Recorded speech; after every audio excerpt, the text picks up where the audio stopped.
C'était il y a très longtemps.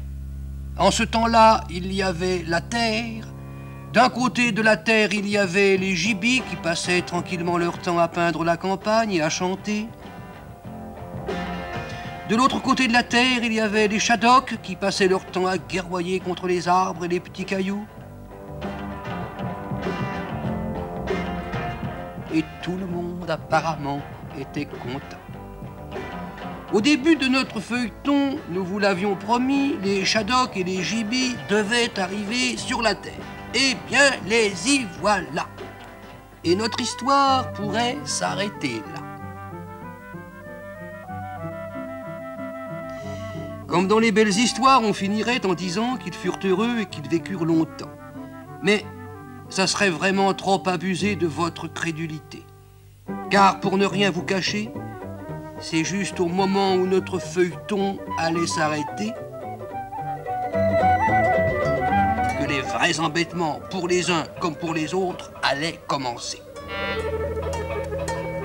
Figurez-vous qu'un jour, les vaillants shadoks s'apprêtaient comme d'habitude à livrer bataille à un ennemi très supérieur en nombre, et ils sonnaient du corps pour l'effrayer.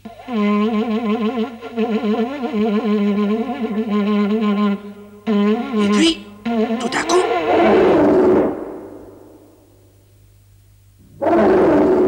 c'était la bête, la terrible bête qui en ce temps-là régnait sur la terre. Et les shadoks, ces imbéciles-là, l'avaient réveillée. Elle répondait, la bête, au joli nom de Gégène, ou à n'importe quel autre nom d'ailleurs, mais en général, il valait mieux pas l'appeler.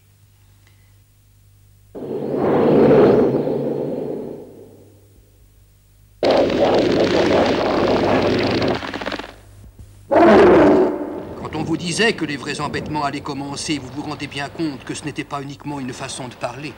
Alors, notre histoire finira plutôt comme ceci. C'était il y a très longtemps. En ce temps-là, il y avait la terre. D'un côté de la terre, il y avait les gibis. De l'autre côté de la terre, il y avait les shadoks. Entre les deux, il y avait Gégène, la bête qui les embêtait. Les shadoks et les gibis virent bien au bout d'un certain temps qu'ils ne pourraient pas vivre longtemps sur une terre avec un Gégène comme ça.